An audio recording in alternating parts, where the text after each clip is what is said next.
Hi there, and welcome back to Sixth Sense CEO. It's me, Sam, for those of you who are new, but if you are tuning in again after listening before, then welcome back. I will be your host today and every day of this incredible show. Wouldn't be an intro without me saying that first, right? So today I have a topic that I'm really excited to chat with you about, and that is CEO embodiment, but specifically CEO embodiment in the context of our 20s, because I'm 27, I started my business when I was 24, and I want to talk about how I learned the hard way that CEO embodiment is a real thing. You really have to show up as a CEO in the world in order to get the results you want from your business. And that can be a little bit challenging, especially when you're in your 20s and you're trying to live it up and enjoy your life and you're dealing with all the same issues that other 20-something-year-olds are dealing with. So let's chat about it all today. If you're a young CEO like me, and you are either looking to start a business or you already have one and you're trying to navigate your 20s at the same time, then this episode will be for you. If you aren't already subscribed, make sure you hit the subscribe button here on Apple Podcasts, YouTube, or Spotify, wherever you're tuning into this, so you don't miss another episode. So as I mentioned, I started my business when I was 24. I was blonde back then, which is like very different from now. I was living in Miami. I was working full-time for a marketing agency there.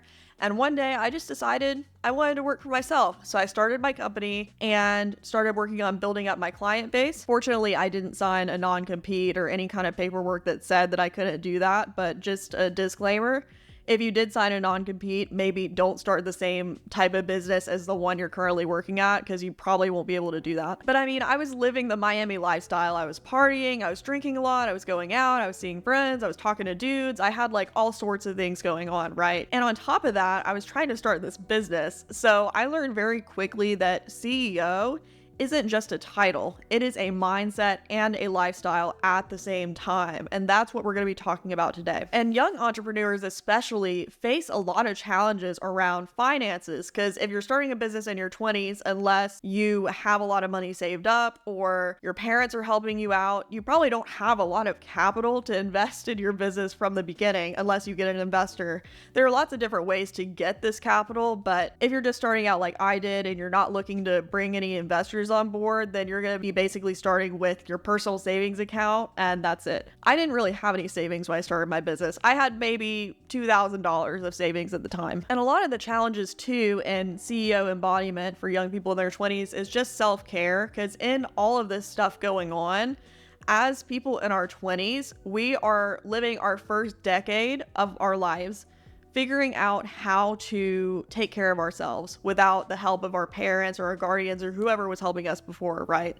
So we're learning how to work, how to save money, how to pay taxes, how to budget for things, how to nourish our bodies, how to cook, how to clean. Like a lot of these things, depending on how you were raised, you might not have already learned as a child, right?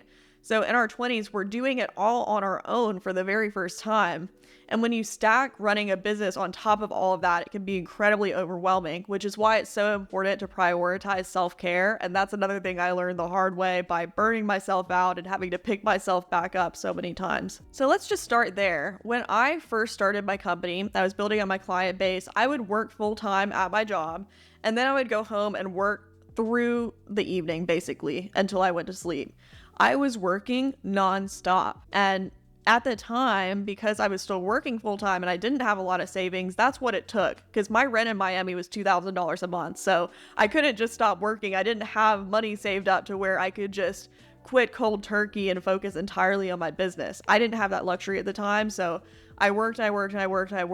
And even though I was very tired, I would say it was worth it because it gave me the ability to scale my company enough to where I could quit and do my own business full time. So the moment that I really went full time in my business was basically, it's a little bit of a complicated situation, but I'll give you the short version. I was working on this project with the company that I was with before, and well, it was not exactly the same company. It was a company that had kind of branched off from the old agency I was working for.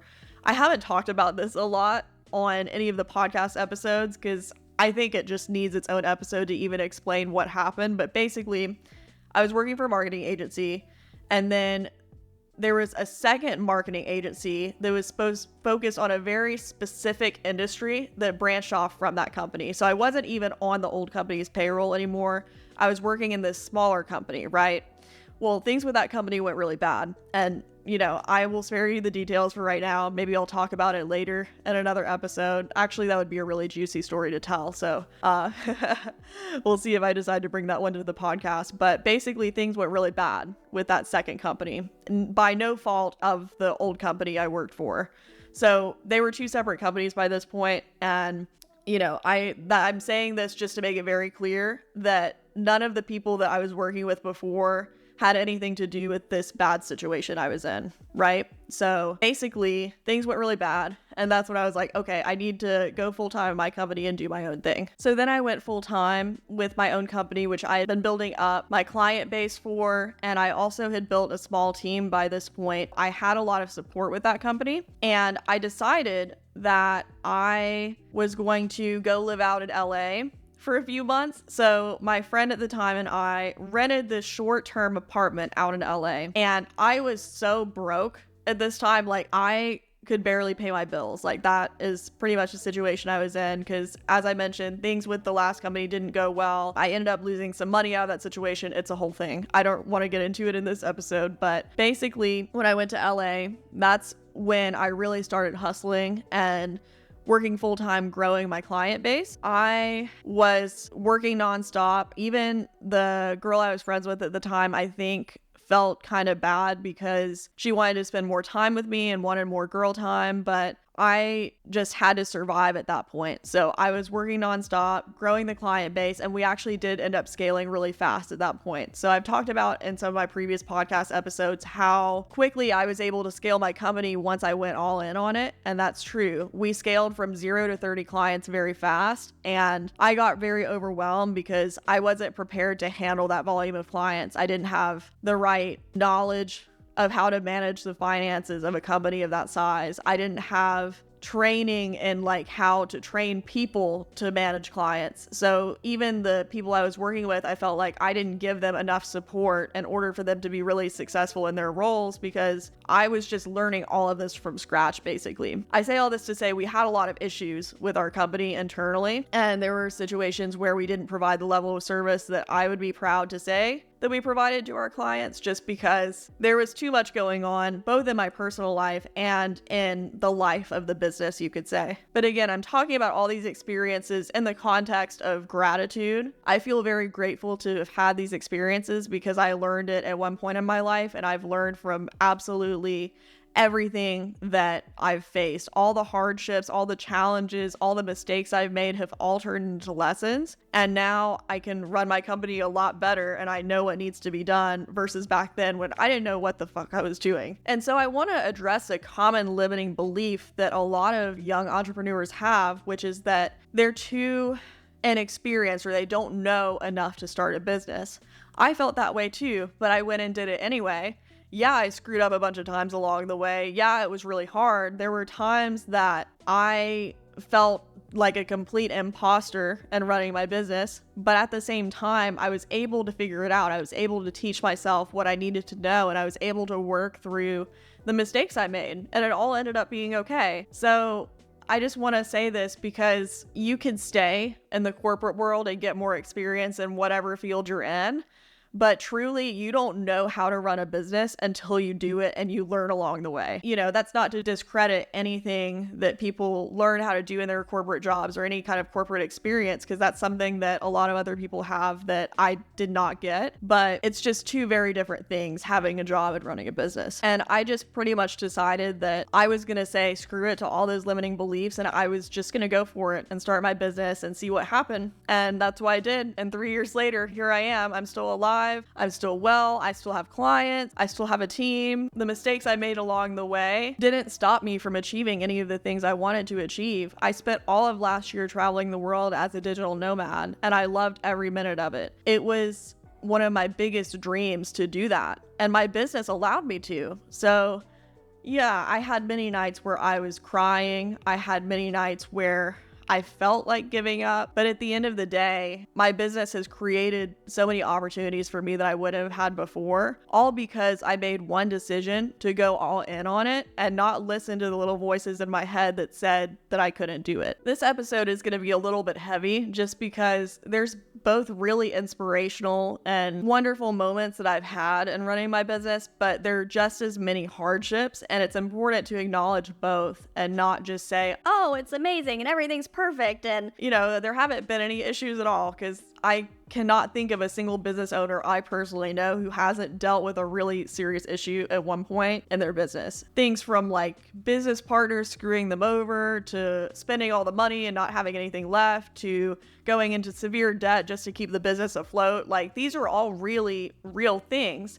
A lot of the challenges of running a business do center around finances, and that's why I want to emphasize the financial responsibility of running a business, which is something that I completely underestimated when I first started it. When I started my business, everyone told me it was going to be hard. I knew it was going to be hard, but I didn't fully grasp how different it is to manage business finances versus personal finances. And when I say this, I mean, let me just give you a scenario. So let's say that you have a job at a marketing agency, like I did.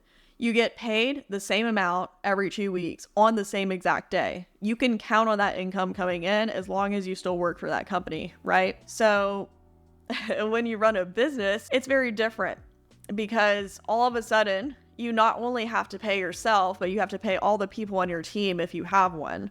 You have to often chase down invoice payments for people who don't pay on time, or they sometimes don't pay at all. And you have to be prepared and have a buffer ready. When I say buffer, I mean having savings and not spending all the money, because if a client doesn't pay, you can't let that put you in the hole and put you into debt, or more debt than you already have, because there have been situations where clients have not paid me what they were contracted to.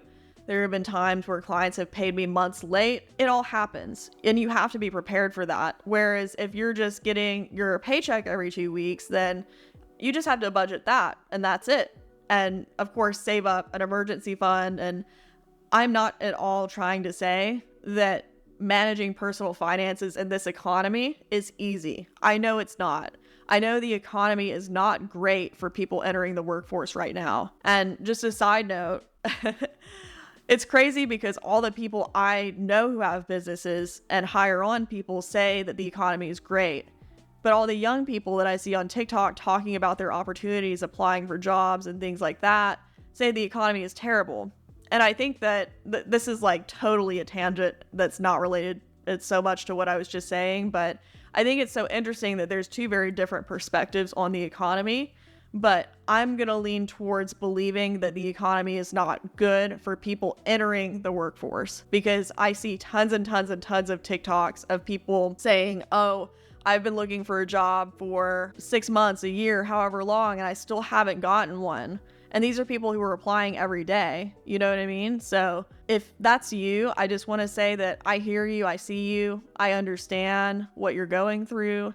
And I'm not at all trying to say that the economy is easy right now if you don't have a business. What I'm trying to say is that on top of all those issues that people have with personal finances, running a business adds a new layer of complexity, which is additional complexity in your taxes, which is having to pay a team before you pay yourself, having to basically pay the business before you pay yourself too, meaning that you cover all of your operational expenses, whether it be like software subscriptions or other things. It means paying your taxes quarterly. It means making sure that you don't end up with a huge tax bill at the end of the year. These are all things that come with being self-employed that someone who is employed by a company and doesn't have a business doesn't have to deal with as much. And the reason I'm talking about this for so long is because I made some terrible financial decisions when I was in my earlier 20s after I started my business, such as overspending, not keeping up with my P&L, racking up credit card debt, doing things that were just kind of reckless with my finances. I invested a lot of my own money into my business, and whenever I made money, I always tried to reinvest it so it would keep growing. And that helped me scale very fast, but I didn't put enough emphasis on building a stable foundation for my business. And that's very important because There's no point in scaling your business if it's just going to be like a giant Jenga tower and it's going to come crashing down at any moment. You want to build that thing brick by brick so it's very stable, and when the wind blows a little bit, it's not going to fall down. And the financial mistakes that I made in my business, no doubt, had an impact on the trajectory of my company. And in the last year or two, it's made it harder for me to scale the company because I haven't had as much capital or as much stability as I would have liked to have at this point, you know? And I've done a lot of work to mend those mistakes that I've made. So I'm not at all saying I'm in a bad position right now. I'm doing great. The business is growing. We've gotten some great clients recently. So things are really good. We have a very good, diverse client base as well, where we're not relying on just one client for all of the revenue. But I would be in a much different position now if I hadn't made those mistakes before that I mentioned. But again, I don't regret anything. We learn as we go along, and those lessons are invaluable because they prevent us from making even bigger mistakes down the road. So now I want to offer a few practical financial tips for you if you're a young entrepreneur and the finances are kind of overwhelming for you. Because for me, I didn't have a finance background when I started my business, so the financial aspect of running my business was very overwhelming in the beginning. But a few things you definitely need to do: keep a P&L sheet that shows your profit and loss, and I could even share a template if that would be helpful, but let me know in the comments or shoot me a DM on Instagram and let me know if you need some support in that area. I'd be happy to share with you how I do it. But this is basically your high-level view of how much money you made and how much money you lost and what your profit was. And I shouldn't even say the word loss, because really everything that you spend is an investment, or it should be, into your business. So even though it's technically called a profit and loss sheet, I don't like to think of spending as loss. I think of it as investing for future growth. I also recommend scheduling weekly money dates. Now, I've talked about this in a previous episode, and we could even do a whole little episode on this where I walk you through what I do during my money dates. But basically every week you want to sit down and you want to look at your bank accounts, look at your credit card statements, look at your credit card balances, look at how much money you expect to come in, how much you're expecting to spend, update your P&L, look at your tax situation. Do you need to pay your taxes? Do you need to file different tax forms? These are all things that you want to look at during your money date to make sure you're on top of all of the deadlines. In Florida, for example, you have to file an annual report every year that basically states basic information like, is your company still in business, etc. And if you don't do that, they actually fine you. So that's one example of one thing that you need to stay on top of, even though that's not directly related to profitability. It's something that you will end up paying for if you don't do it. So these are all things you want to keep organized so you can review during your money day and say, okay, annual report is due by this date, tax payments are due by this date, tax forms are due by this date, just to make sure you don't miss anything. And if you really can't manage all of this, and I highly recommend hiring someone to do it for you, like hiring an expert bookkeeper, accountant, or somewhat just whatever area you need support in your business on the financial side. Having a dedicated expert who understands your business model, different tax deductions and things like that is invaluable. You also want to make sure that you're tracking all of your business expenses, speaking of tax deductions, and keeping a record of all of that, keeping the receipts somewhere, just so whenever it's time to file your taxes, you're not scrambling to get all of the documentation together, because let me tell you, that's not fun. I've done that before. We'll never do it again. So just make sure you have everything organized in advance so you can really maximize your deductions and save money that way. And finally, you want to make sure that you are making very strategic investments into your business. So what I mean by this, I've talked about this in a previous episode, is whenever you're running a business, you will constantly have people selling to you. So they'll be selling you courses, they'll be selling you software, they'll be selling you frameworks, solutions that are designed to help you grow your business, or so they claim. But whenever you invest in something, you want to make sure that you are going to get a return on investment from that thing. So for example, mistakes I've made in the past in my business is buying software and never using it, or using it like once a month, but paying like $200 a month for the subscription. That doesn't make sense. These are things that you want to review during your money date as well, to make sure that if you're not going to use a subscription, you cancel it or find something cheaper. And then when it comes to courses and coaching programs and things like that, I am of the belief that these programs are not inherently scams, I know there are people on YouTube who say that the whole coaching industry is a scam. I don't believe that, because I've had valuable coaches, I've had valuable courses, or taken valuable courses, I should say, as well. So I wouldn't write off the whole industry, but you want to be very mindful of the investments you're making into the programs that you're buying. So for example, if you buy a program for $2,000 and you don't make a penny back from it, then that probably wasn't a very good investment, right? Unless you get some other benefits that you see, like networking opportunities or whatever. But the idea is you want to always understand how this course or this program is going to contribute to your bottom line. And if it's not, like if it's just a lot of kind of fluffy content that doesn't give you any actionable advice, or it's not focused enough, or it doesn't solve your problem, then that's not a good investment. You want to make sure that every investment you make is solving a problem for you. And actually, this next point goes really well with what I just said. And it's basically avoiding the game of comparison in the online business world. Because everywhere you look, everyone's like, I'm a 6-figure entrepreneur, I'm a 7-figure entrepreneur, I'm an 8-figure entrepreneur. People love to say kind of buzzwords like that, but in reality, you could have a 7-figure business and still be broke. Because whenever they say 7 figures, they're usually talking about 7 figures in revenue.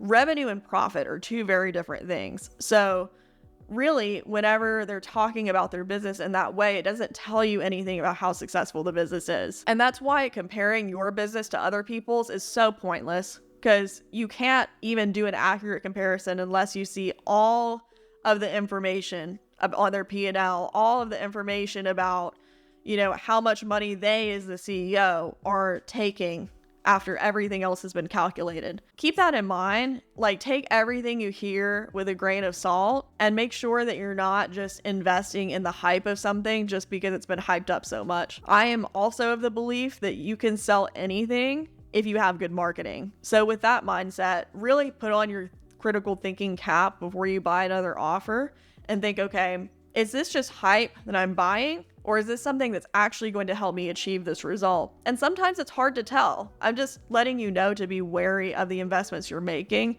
and make sure that they're all going to be really smart investments. All right, so I would like to shift gears a little bit and talk about work-life balance, because this is something that I have gotten a lot better at this year. And well, that's an understatement. I've gotten a lot better this year. So I'll tell you a story. In my previous relationship, I was dating this guy who lived in Ohio. I think he still lives there. I don't talk to him. But anyways, I was dating this guy and we were talking about moving in together. We were getting pretty serious in our relationship. But he had some issues with me that were not completely communicated to me. And this is not to slander him or say anything negative about him. He's a lovely guy. But he had some issues with my business and the amount of time I was investing into it. And honestly, his concerns were very valid, because I was working nonstop. I wasn't giving him the quality time that he deserved. I wasn't giving his family the quality time that they deserved. They probably thought I was rude because of how much I was working. And I'm not really proud to admit that, by the way. I am not a perfect person, and I've definitely learned from that situation. One of the biggest reasons we broke up, I think, is because he felt like I was prioritizing my business over our relationship. And that has a lot of truth to it, because at the time I was very focused on my business and growing it, and I wasn't even personally in a good space to be in a relationship at the time. So when we broke up, you know, that was actually when I went full-time in my business. And that was like such a huge catalyst for growth too, because all of a sudden I was kind of exiting this relationship that I don't want to say it held me back, because we had a good relationship for the most part and I enjoyed being with him and stuff like that. But for the most part, I didn't have to invest time into that relationship anymore. I could focus only on my business, which in all honesty is what I wanted at the time. So that's my story of how I was a shitty partner and exited that relationship, and then focused on my business, grew it. And in growing my business and learning more about myself, I was able to understand what I needed to give as a partner in a relationship. So now that I'm in my next relationship with my current partner, I've learned how to set better boundaries with my work and be really present with him whenever we go do things, and really set good boundaries with my work, so I'm not like constantly working late into the evening when we're supposed to be going out and doing something with friends, you know? So that whole story was a little bit jumbled, but what what I'm trying to say is my previous relationship was not good. It was partially my fault because I was focused too much on work. I was a good partner other than that, but there's some things I could have done better. And I really carried that experience forward to understand how I can do better in this relationship. And now I've gotten to a place where I don't feel guilty when I'm not working. I don't feel guilty for taking a day off. I don't feel guilty to go do things that are fun just because I have a lot of work to do when I get home. And that's really important. It's important to give yourself the time and the space to enjoy the life that you're building outside of your business. And the other kind of crazy thing too is when I was in this toxic cycle of overworking myself and not having space and boundaries with my business, it affected my personal friendships too. And this is also kind of a nuanced issue because I don't believe that these issues in my friendships were entirely my fault.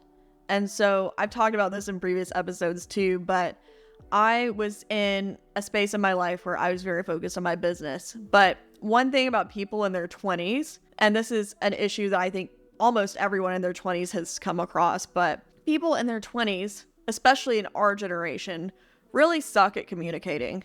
And so you may find yourself in situations, whether it be in a business situation or a personal situation, where someone feels a certain type of way about you, but they won't communicate that to you. And that's a problem because especially if you are laser focused on your business and you're kind of staying in your lane, not really thinking about a lot of other things, you can completely overlook things that people will expect you to notice. And to give a concrete example of this, for example, if someone, and so I'll just say this hypothetical situation is not hypothetical. This is from my actual life with a friend who's no longer my friend. But basically, she felt like when I was dating my ex and when I was focused on my business, I didn't give her enough attention or I didn't invest enough into our friendship. She felt like we weren't really friends.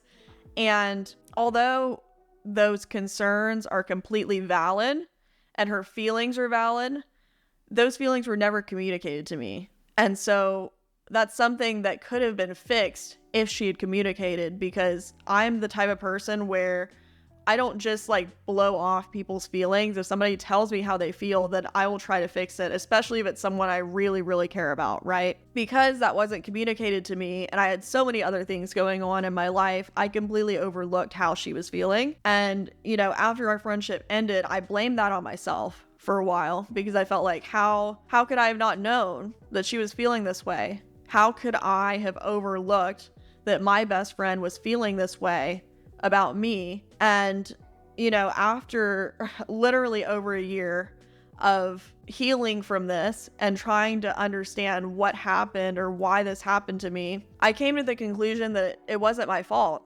because something that should have been communicated to me wasn't communicated to me. And even though there are things I could have done to prevent it, such as being more mindful of her feelings and being more proactive and asking her how she feels, I can't read people's minds, and neither can you. So if you ever run into an issue where someone is not communicating how they're feeling to you, and then they try to blame you for not seeing it, just know it's not your fault.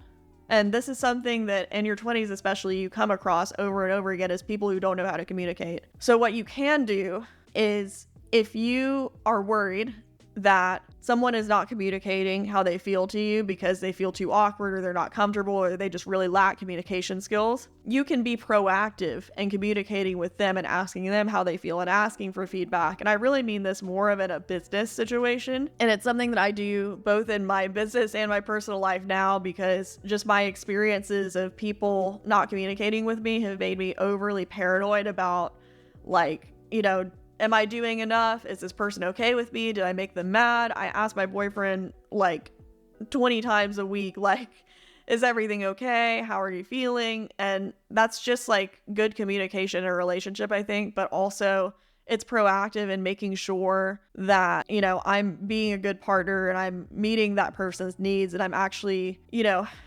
doing the best that I can to invest in that relationship. And this is hard for me to talk about too, because I have been very hurt in situations where people haven't communicated, like I mentioned. And, it is what it is. It's life. But That's just one of the many things that we have to deal with in our 20s on top of running businesses as CEOs. This is going to be a longer episode than usual. I've been going on a lot of tangents, but basically what I'm getting at is that managing work and life when you're running a business in your 20s is very challenging at times. And that's not to say it's impossible or it has to be hard, because we want it to be as easy as it possibly can be. We want to be in ease and flow when we're running our businesses, but just know that if it feels hard, there's nothing wrong with you, okay? You're doing something that is something that so many people in their 20s just wish they could do, but they don't have the fucking guts to do it. So be proud of yourself just for being a CEO in your 20s. That's already a huge accomplishment. You don't have to be perfect. You don't have to put all this pressure on yourself all the time to make every perfect decision and make every person happy and please every client and, you know, be the perfect person in your relationships, because it just becomes overwhelming to try to achieve your perfection in all of those areas. So just do the best you can and let that be enough. For some people, your best will be enough, and for others, it won't be. But you can validate yourself no matter what anybody else says. So we've talked about the CEO embodiment concept a bit, and I kind of defined it at the beginning, but I want to dive deeper into what this actually means and how you can take action to show up as a CEO in your life. So living the CEO life is about more than just the work. It's actually about nourishing your mind, your body, your soul, so you can be the best person you need to be to run your business. So that means getting enough sleep, eating well, having an active lifestyle, doing things outside of work like reading. I currently have a new obsession with Duolingo. I'm like addicted to that app, but I'm trying to learn Spanish so I can have a better relationship with my boyfriend's mom, because she's from Mexico. So I want to really work on my Spanish so I can have better communication with her. It means not drinking or relying on substances just to help you cope with the stress of work. This is one I've talked about a lot previously in episodes on our show, but I used to really depend on alcohol to deal with stress. And last year when I was in Thailand, I just snapped. I said, this has to stop. I took a few months off of drinking, and I mean it when I say I have never felt better. Like, my mind was clear, my brain fog was gone, I had lots of energy, and I realized, wow, I really been poisoning my body with alcohol this whole time. And today, I still drink sometimes. I actually drank some wine with my girls last night, so I'm not totally against drinking alcohol, but you have to really understand the impact that those substances have on your body, because I promise you, alcohol is not contributing anything positive to your CEO lifestyle. It's a nice way to unwind, chill, have some fun. I'm all for having fun, so I don't mean to sound like a stickler or somebody who just has a stick up her ass. All I'm trying to say is you just can't abuse it. You can't form a dependency on it if you really want to succeed in your business. Again, finances are really the core of your business, so always being proactive with your money dates, managing your finances well, incredibly important. If you have debt, then you need to proactively manage it. You know, don't just sweep it under the rug. Make sure that you're actually taking action to pay it off, and just try to make informed financial decisions overall. The financial industry is one that will try to take advantage of people's ignorance, and that will never change. So don't be ignorant. Know what you're investing in, know what credit cards you're getting, know the interest rates if you're going to take out a loan. Always pay attention to the fine print with whatever you sign up to do. And finally, CEO embodiment is really just about keeping the vision for your company strong. If you don't have a vision, then what are you even working towards? Like, you need to really know and have a passion for your business and what you hope to achieve with it in 5 years, 10 years, 15 years, 20 years. When you have a really strong vision like that, the steps to get there become very clear. So don't ever let your vision fade out. I don't care how busy you get. I don't care how much you get in the weeds or like working through the day-to-day tasks. You need to keep that vision strong if you want to succeed. And whenever you face a really difficult challenge or a setback, having that vision clearly painted in your head will help you get through that challenge very, I don't want to say easily, because it's not always easy, but you'll push forward with the resilience you need to in order to overcome any challenge that you face. And finally, just make sure that you are learning from mistakes and really embracing them as important steps of your process of embodying your CEO, because sometimes we have to make mistakes in order to really learn who we're supposed to be in the world, okay? So don't let your mistakes get you down. Don't shame yourself for them. We're all just doing our best. So don't let that make you feel like you're not supposed to be a business owner, you're not supposed to be a CEO, because there's always a way to resolve any challenge. And finally, one last thing, make sure you're keeping the dream alive and just injecting passion into everything you do. Business is a beautiful thing. Entrepreneurship has changed my life. I wouldn't have my life any other way, honestly. And just at the end of the day, my passion for it is what keeps me going. So I'll leave you with this. Just remember that being a CEO in your 20s, being a young CEO, goes so much deeper than just running your company itself. Because what you do after you clock out and go home matters just as much as what you do when you're working diligently on your business.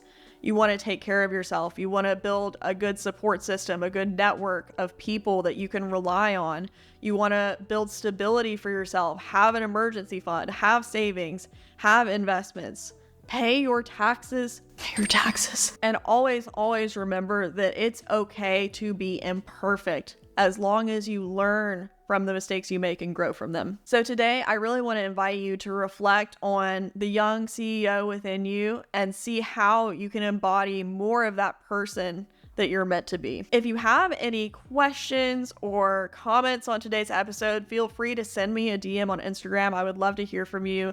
If you loved it and found it very insightful, then make sure you share it to your Instagram story so we can get the word out to more people about our show. I see new downloads on this podcast every day. I'm so thrilled. It makes me so happy just to see that people are enjoying it and finding value in the lessons that we're discussing. But other than that, thank you so much for tuning in. And if you love our show too, please leave me a rate and review on Apple Podcasts and Spotify. Thumbs it up on YouTube. That really means a lot to me and supports our show. And yeah, thank you for tuning in. I will talk to you next week. Bye.